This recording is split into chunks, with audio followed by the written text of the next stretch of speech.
Yes. We are. We are. Take a deep breath. I know you're a little nervous. Yes, we are. Very nervous. Take real breaths. Be in the moment. We're going to judge when we say that. It's okay. That's good. So first of all, thank you for letting me be here. Thank you. Last minute, I know. But I am honored, so thank you. And since you wanted to keep this simple, Yep. I'm just here to kind of be an observer and to make sure you guys know what you're doing a little bit. So you guys were wanting to exchange the rings first, right? Oh, vows? Or the vows? Vows. Okay. Vows. So I see that you have them in hand. You Yes. didn't memorize them. No. We barely wrote them. So. Right? Nice.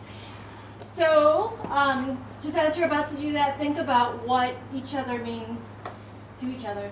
And I know that you've come through some pretty hard times, and finding somebody to share your life with is really important, and thank you for being that person.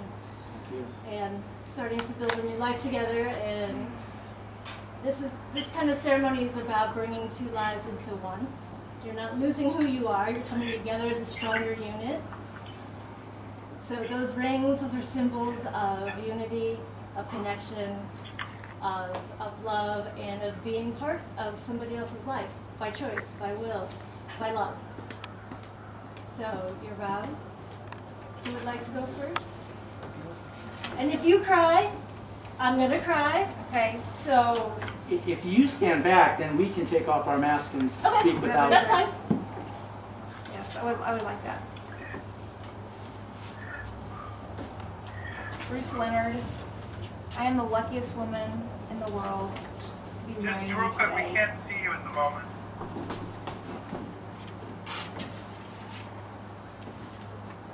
I'm amazed that we found each other in this big We wide couldn't world. until you touched it. It seems as though we've come together against all odds and possibility, and yet here we are. I feel like the luckiest person to have my happily forever after part 2. And I look forward to spending, I'm totally just forgetting these. I can't, You're doing I'm not good wonderful. at reading. You've made me smile and laugh so much this year, this crazy year that we've gone through. It's been effortless to fall deeply and forever in love with you. You're my person. You're the person that I can't wait to share all of life's adventures and challenges. I love you. I wrote some other things, but I just... You did a great job at that. And a tough act to follow. Anyone who saw my last public speaking engagement would probably try to stop me from doing this. But none of you is here. Thank you, COVID. So, dear Sedonia, I'm a writer and a Leonard, so people who know me may suspect that what I'm about to say is an exaggeration, if not a complete fabrication. And I'm tempted to go for laughs because an audience is an audience, even if distant. And my father would have wanted me to be funny no matter the occasion. But Bruce Sr. also would have been streaming tears of joy while watching his eldest offspring, his namesake, marry the incredible woman who has made me happier than I ever believed I could be. So I'll go for heartfelt instead of funny. Not only am I not exaggerating when I say I've dramatically improved, even dramatically improved me and my worldview, but I'm understating the truth. You've given me reason to believe in an extraordinary future, and I've never believed the future would contain anything but the same dire loneliness I've endured for most of my life.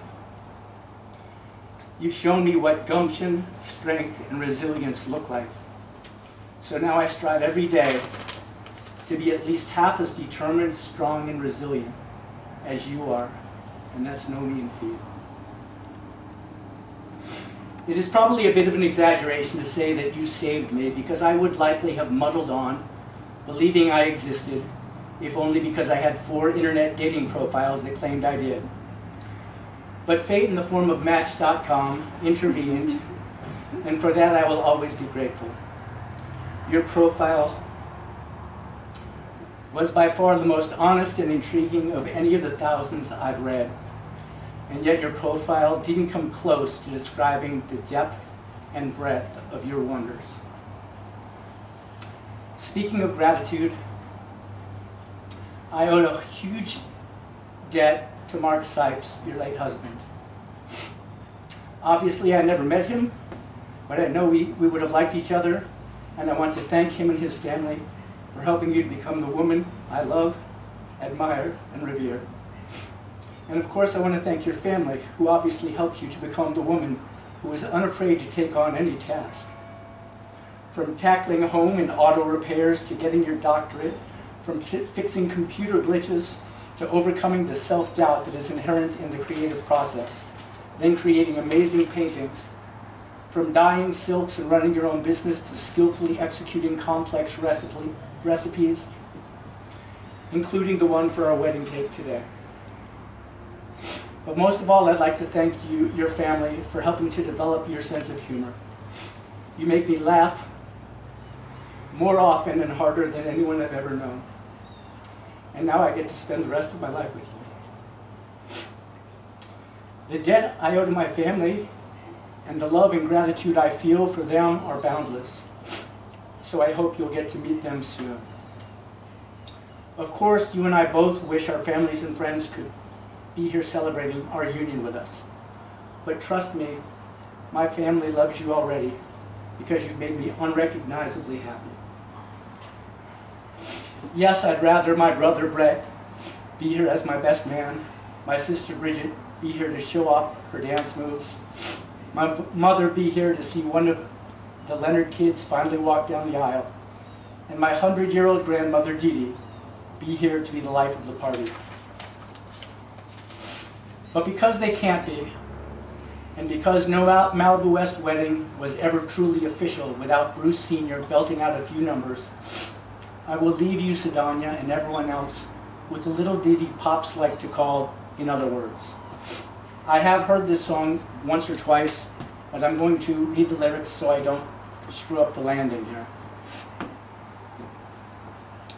Fly me to the moon and let me play among the stars. Let me see what spring is like on Jupiter and Mars. In other words, hold my hand. In other words, sit down, you kiss me. Fill my heart with song and let me sing forevermore. You are all I long for, all I worship and adore. In other words, please be true. In other words, I said in other words, I love you.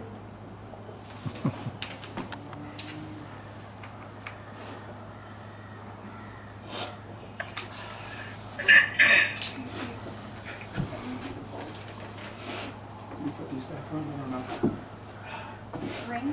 You're not supposed to kiss yet. No, okay. Well, that was an unofficial kiss. We did the ring. Yeah. Do you say something here, or do we just? I can. It's up to you. Do it without it. Just you can, huh? I can do it from over here Go too. ahead. I can project pretty well. Okay. So before you do this, think about what that symbol means.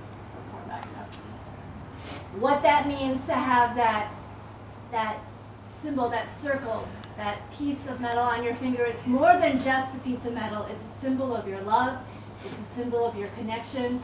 It's a symbol of having somebody else in your world. We all recognize this on other people's hands. When you see it, you know you belong to someone else. So go Thank you. ahead.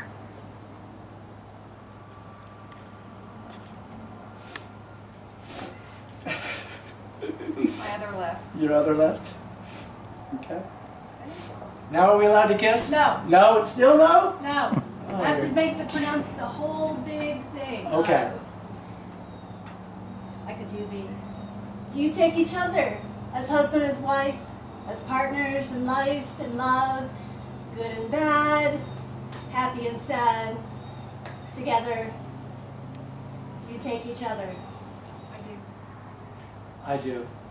Now, by the power of the state of Illinois and COVID reality, I pronounce you husband and wife, partners in love and life. You may kiss your partner officially.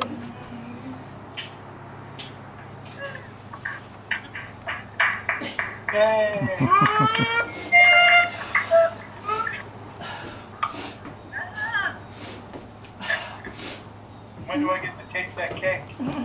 Yeah, mail me some. See,